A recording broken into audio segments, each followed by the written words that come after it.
Bonjour et bienvenue dans l'audio de la FEDEVACO, notre podcast sur la coopération internationale. Aujourd'hui, c'est le 5e et dernier épisode de la première saison qui est consacré à l'histoire de la coopération et aux enjeux actuels et futurs. Je suis Liguia Ardia, assistante en communication, et je suis en compagnie de Lucie et Léa, que vous avez déjà entendues dans les précédents épisodes, et de Émilie, qui nous rejoint pour la première fois. Bonjour, je suis Lucie Engdahl, responsable communication. Bonjour, je suis Léa Berisville, responsable des partenariats et du partage des savoirs. Bonjour, je suis Émilie Converset, responsable des projets de coopération.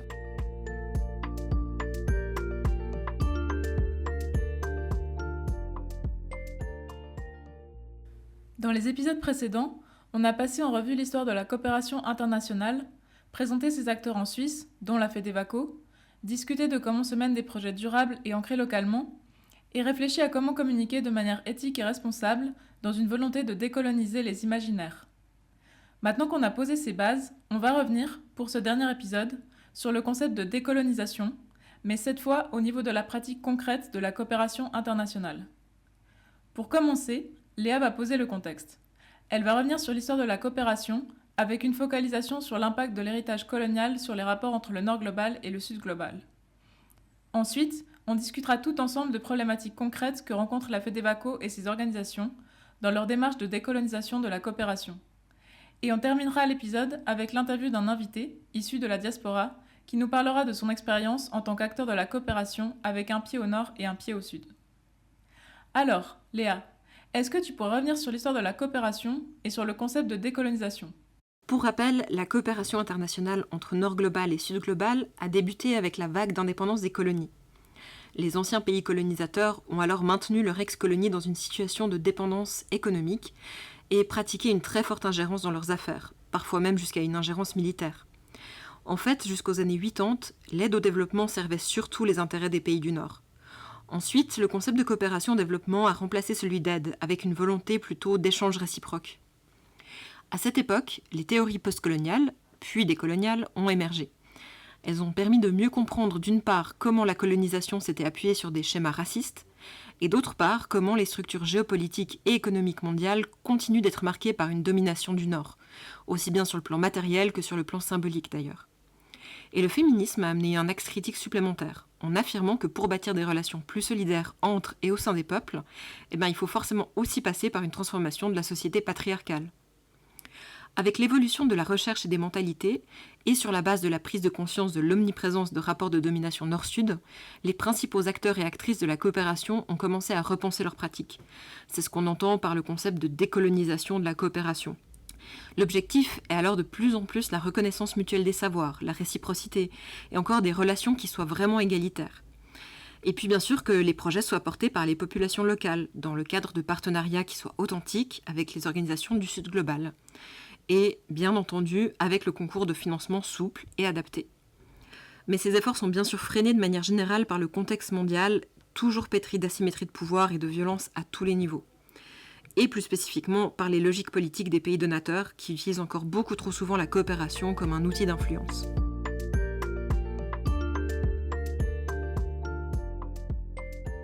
Donc on voit bien que malgré les progrès, il reste des nombreux défis pour rendre la coopération vraiment égalitaire. Pour la discussion, je vous propose de simplement prendre comme point de départ cette question et de voir où ça nous mène. Au-delà de repenser notre communication, donc comme on en discutait dans l'épisode 4, comment on fait concrètement, dans les conditions actuelles, pour essayer de pleinement décoloniser la coopération ? Franchement, un des aspects qui est le plus important, je pense, dans comment la FEDEVACO et ses organisations membres conçoivent la coopération au développement, c'est d'avoir un partenariat qui fonctionne et qui est égalitaire entre une organisation ici dans le canton de Vaud et une organisation ou plusieurs organisations dans la région d'intervention. Ça veut dire un partenariat équitable, c'est une responsabilité des décisions, c'est une responsabilité de la mise en œuvre. Ça veut dire que c'est pas l'ONG du Nord qui décide et le partenaire opérationnel sur le terrain qui a un mandat et qui fait ce que les autres lui disent. Donc ça veut dire céder le pouvoir, partager le pouvoir. Et ça, c'est pas quelque chose qui est forcément hyper évident pour toutes les structures qui ont une longue histoire de coopération au développement. Et d'ailleurs, ça a à voir aussi avec des questions de posture, pas seulement institutionnelles, mais aussi personnelles. Ça veut dire que les ONG au nord c'est aussi constitué de personnes. Et je pense que dans la manière dont les personnes conçoivent aussi leurs relations aux personnes sur place ou aux partenaires sur place, il y a beaucoup à déconstruire de manière individuelle pour prendre conscience en fait des a priori et des postures qu'on a, des postures qui peuvent être extrêmement racistes sans qu'on s'en rende compte. Ce qui est important aussi dans le partenariat et dans le fait de vouloir avoir une approche qui est centrée sur les besoins des populations, c'est que l'idée de base du projet soit un besoin identifié par le partenaire et ou la population qui va ensuite participer au projet, et donc que ce ne soit pas un projet ou une idée imposée par une ONG du Nord. Et donc, dans une relation de partenariat qui fonctionne bien, c'est le partenaire du Sud Global qui fait le diagnostic communautaire et qui ensuite identifie les besoins de sa population, parce qu'évidemment qu'il est mieux au courant des besoins, du contexte, de la culture. Et ensuite, le projet, ça garantit ensuite que le projet il sera accepté par la population, qu'il aura la légitimité nécessaire, et puis aussi, ça engagera peut-être les participants à y prendre part. Et puis aussi, surtout, si le projet il est ancré dans le contexte dès le départ, ça garantit aussi, ça peut favoriser le fait qu'une fois que les financements de l'ONG du Nord s'arrêtent, et que le projet il soit repris par les habitants et habitantes, parce que sinon le risque c'est que tout ce qui a été mis en place s'écroule ou soit abandonné.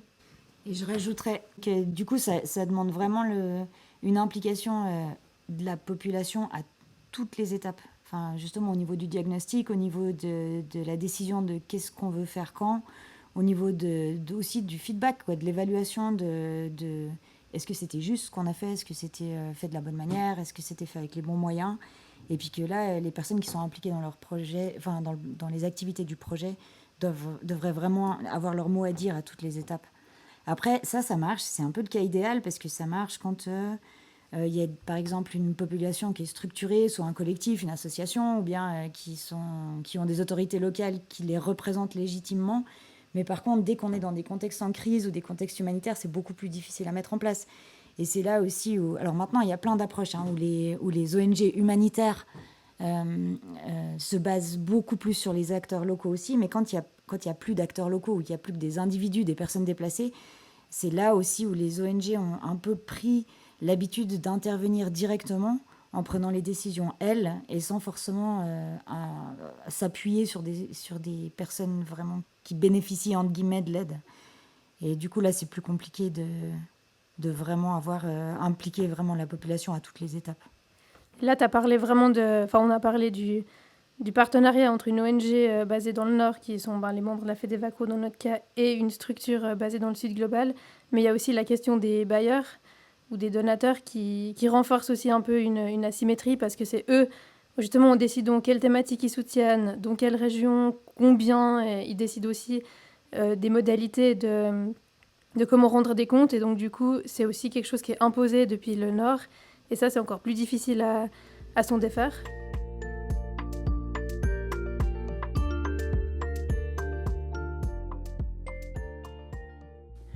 Ok, donc si j'essaie de résumer, on voit notamment qu'il y a des gros efforts qui sont faits par les ONG du Nord global pour impliquer les populations à toutes les étapes des projets, à travers des partenariats avec des organisations locales. Mais dans le même temps, comme ces ONG doivent rendre des comptes aux bailleurs, selon un calendrier défini et des modalités précises, elles ont besoin vis-à-vis des bailleurs de garder un certain contrôle sur comment le projet est mené, ce qui fait qu'il peut être compliqué pour elles de déléguer les décisions aux populations locales. Et du coup, au final, l'agenda des projets est en bonne partie dicté par les ONG du Nord global, et aussi la manière de les évaluer et le temps à consacrer à cette évaluation.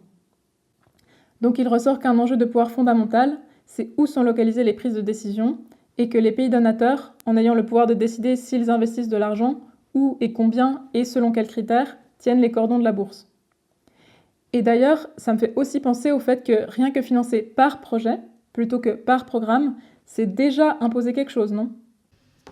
En fait, c'est même plus compliqué que ça, parce que tu peux financer par projet, ça veut dire un projet, c'est limité dans le temps, 2-3 ans, il y a un budget précis, il y a un certain nombre de RH, etc. Il y a des activités extrêmement bien détaillées, donc c'est quelque chose...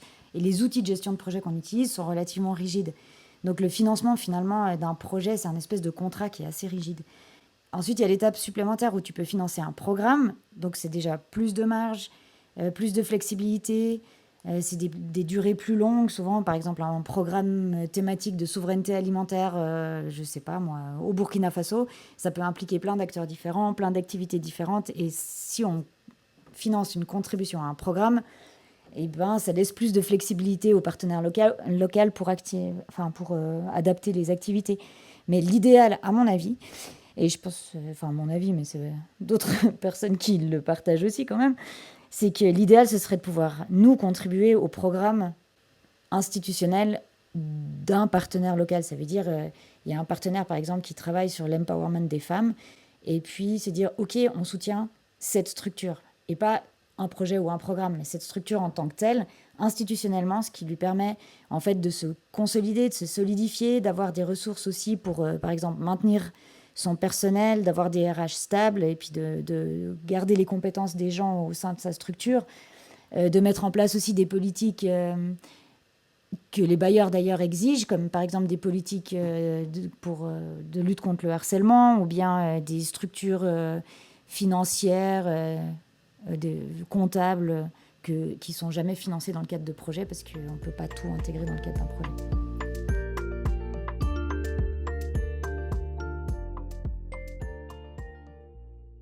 Léa, toi qui travailles beaucoup avec les communes vaudoises dans le cadre de la recherche de fonds, qu'est-ce que tu penses de l'idée de rechercher plutôt des financements par programme ?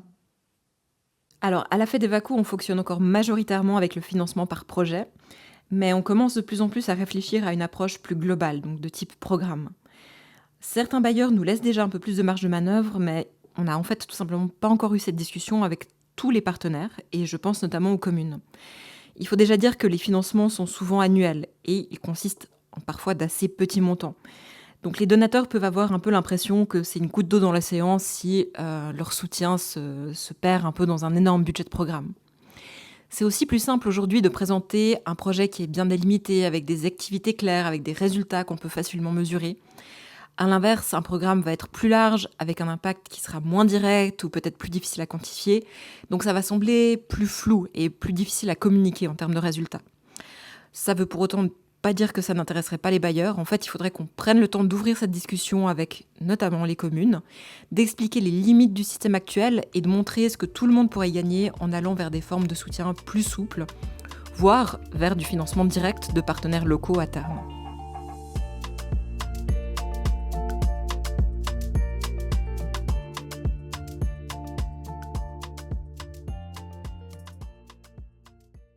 En fait, là, je me rends compte qu'au final, on a beaucoup parlé de limites actuelles à une coopération internationale égalitaire, et ça donne beaucoup à réfléchir. Mais je sais aussi que les projets menés par les organisations membres de la FEDEVACO ont encore d'autres points forts dans cette quête pour décoloniser les relations entre le Nord global et le Sud global. Est-ce que, pour les quelques minutes qui nous restent avant l'interview, il y en a qui vous viennent à l'esprit ? Un des aspects clés de ce qu'on soutient, c'est qu'on essaye de faire attention à ce que les effets du projet se poursuivent dans le temps. C'est-à-dire que tout ce qu'on met en place, que ça ne s'arrête pas au moment où les financements s'arrêtent, mais que ça puisse se poursuivre. Et pour ça, ça veut dire que justement, il faut sur place des acteurs, des personnes, des associations, des structures qui ont les épaules et la motivation et l'implication pour poursuivre après. Donc c'est important aussi pour la commission technique de la FEDEVACO, par exemple, qui analyse les projets, de voir comment les organisations ont réfléchi au après, avant même de commencer. Pour pas créer de dépendance, pas nuire à l'économie locale, etc. Ça, c'est un des aspects forts, je pense, de notre travail. On entend souvent aussi dans la coopération cette phrase qui est devenue complètement bateau, qui dit « si on donne un poisson à quelqu'un, il mangera un jour, si on lui apprend à pêcher, il mangera toute sa vie ». Mais en fait, les pêcheurs, ils ont généralement pas tellement besoin d'apprendre à pêcher. Par contre, ils sont extrêmement tributaires de la qualité des eaux, qu'il reste des poissons à pêcher, et puis aussi du contexte sécuritaire dans lequel ils travaillent, pour leur permettre de vendre leurs produits, les produits de leur pêche et tout ça. Et en fait, ça implique de réfléchir globalement pour soutenir une dynamique territoriale.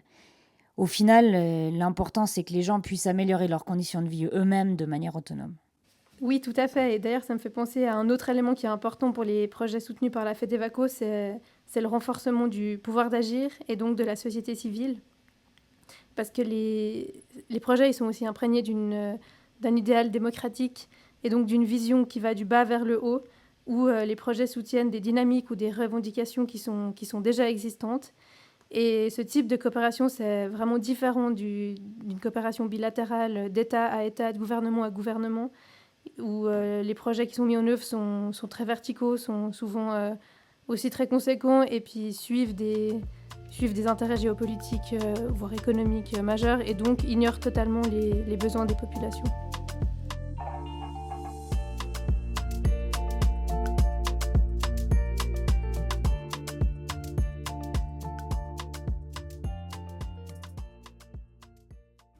Bon, on pourrait encore discuter longtemps, tant le sujet est vaste et complexe.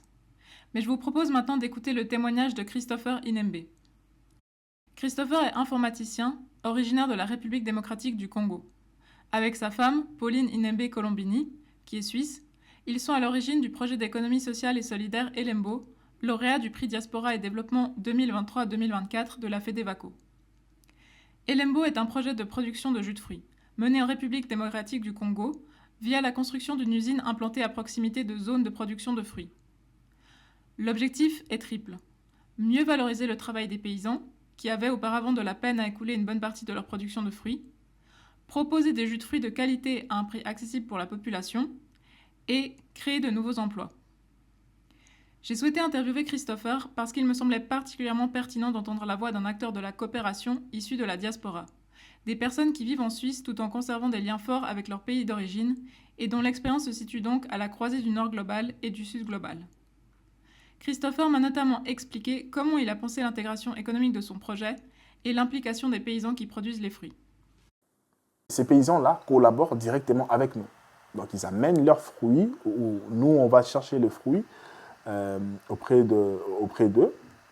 Mais ce qui est aussi important, c'est que le prix, on a négocié directement avec eux. Parce que notre vision était que ces paysans-là se sentent aussi concernés par les projets Elembo.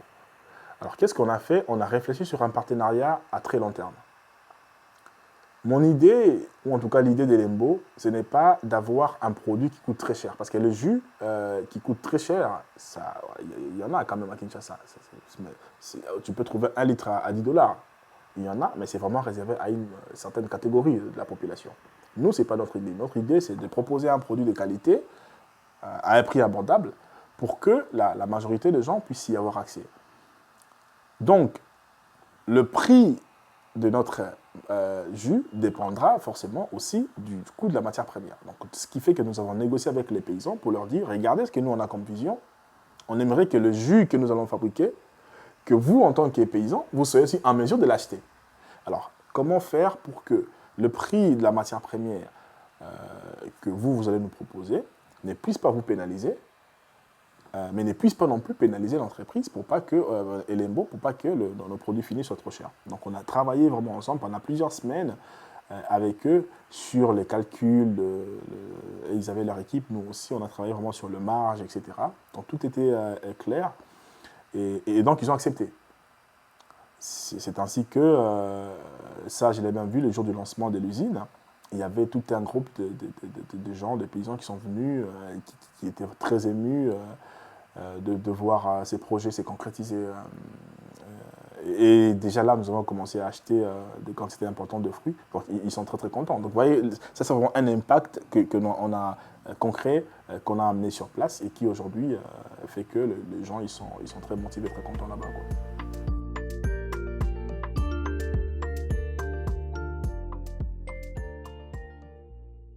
L'ancrage des projets dans une dynamique territoriale, il passe aussi, bien sûr, par tisser des liens avec les autorités et les institutions locales afin que les projets fonctionnent le mieux possible et ne s'arrêtent pas avec le départ des organisations. Christopher m'a décrit l'évolution de ses interactions avec les autorités congolaises et en quoi autant le fait d'avoir un projet solide que le fait d'être congolais lui ont facilité la tâche.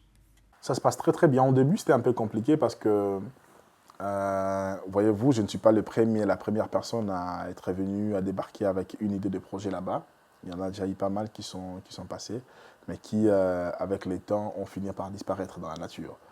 Et donc, quand on est arrivé, j'entendais souvent la phrase « Ah, encore un qui vient nous embêter avec ce document, et pas qui va finir par partir parce qu'il va voir que c'est très compliqué, il va pas pouvoir le réaliser. » Euh, et là, ce qui est différent, c'est que quand les autorités ont vu déjà la qualité des projets qu'on présente et aussi la volonté tout simplement que nous avons fait montre à leur égard, eh ben, elles étaient très très ouvertes à nous accompagner, à nous faciliter la tâche sur l'obtention, par exemple, de certains documents administratifs.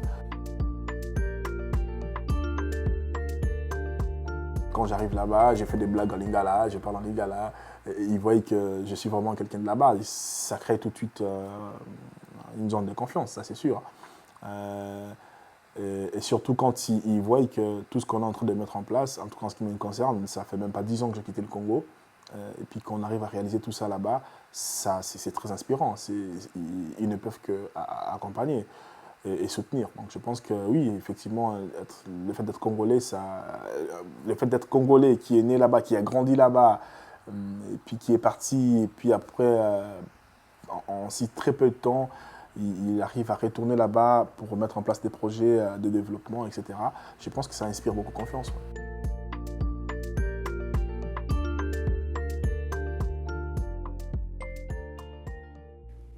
Enfin, j'ai demandé à Christopher s'il y a selon lui une plus-value des acteurs de la diaspora pour la coopération internationale et si, par son expérience, il a constaté aussi des inconvénients à être un acteur de la diaspora. Je pense qu'il y a un peu de tout ce que vous dites. Il y a le défi, il y a les avantages. Si je commence par commençons par les avantages, c'est que quand on est de la diaspora, moi je suis africain, donc il y a l'expérience nord-sud qui est là. Donc je suis né là-bas, j'ai grandi là-bas, je connais les terrains, je connais la culture, je connais les gens. Et maintenant que je suis ici, ça va faire bientôt 10 ans, du coup j'ai aussi appris beaucoup de choses ici, je me suis intégré. Et d'ailleurs, quand je suis avec les Congolais, ils me disent « Ah, mais toi, tu es devenu Suisse ». Quand je suis avec les Suisses, ils me disent « Ah, mais toi, tu es un Congolais, mais différent ». Donc, vous voyez que tout ça, c'est vraiment une richesse que si on arrive à capitaliser, je pense que la diaspora peut être un vecteur de communication ou même par lequel on peut passer pour diverses raisons, pour investir ici ou dans le pays d'origine. On peut être des canaux d'échange, d'échange des connaissances, des partages, d'échanges culturels, etc.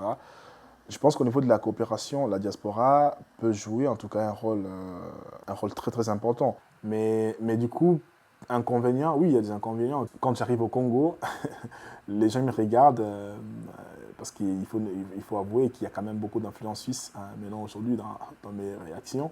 Ils me disent « Ah, mais toi là, tu veux que les choses soient carrées, tu veux que les choses soient bien faites, etc. Mais détends-toi un peu, etc. » Donc du coup, on doit parfois essayer de jouer un peu le caméléon qui change de couleur, qui doit s'adapter à tout quand on est ici ou là-bas. Ça peut aussi parfois créer aussi un sentiment de déséquilibre, tout simplement de perte de repères. Tu te dis, mais finalement, je suis qui Parce qu'ici, on me dit que je suis différent, là-bas aussi. Après, je dis ça, je rigole, mais c'est vrai qu'il y a quand même aussi des inconvénients qui peuvent arriver. La jalousie, par exemple, qui est principalement liée, ça je l'ai vu, justement à l'histoire, à tout ce qui s'est passé dans le passé. Quand tu viens de l'Europe, et que tu viens avec une idée que tu proposes, parfois les gens qui sont là, pour qui se prend lui, pourquoi il nous parle comme ça, pourquoi il vient avec ses idées, il pense que c'est lui qui va changer le Congo, etc. Mais avec une bonne communication, un peu de modestie, je pense que ça finit toujours par passer, quoi.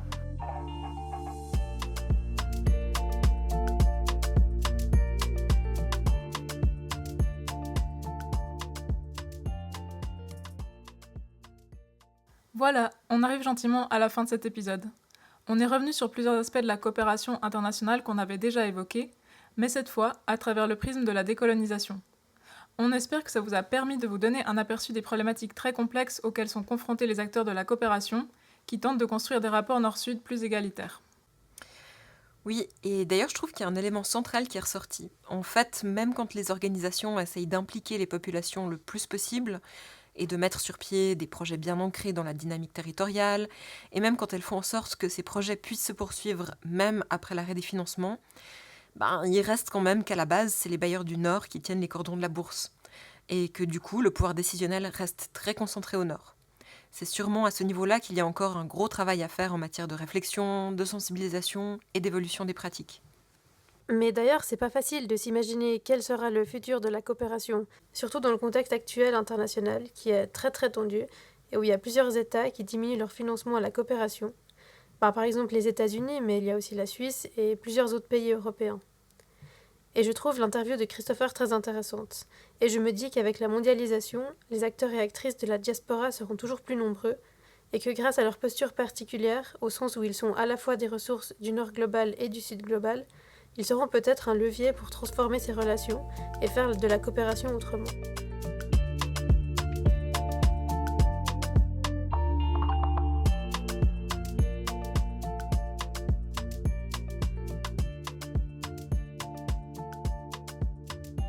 On est arrivé au terme de cette première saison de l'audio de la FEDEVACO.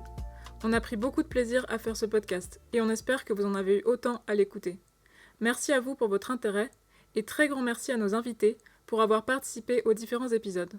Surtout, n'hésitez pas à liker le podcast et à le partager avec tous vos proches. Si vous avez des remarques ou des questions sur ce que vous avez entendu, n'hésitez pas à nous écrire à l'adresse info@fedevaco.ch. Et si vous voulez rester informé de l'actualité de la FEDEVACO, n'hésitez pas à vous rendre sur notre site www.fedevaco.ch et à vous inscrire à notre newsletter mensuelle. À bientôt.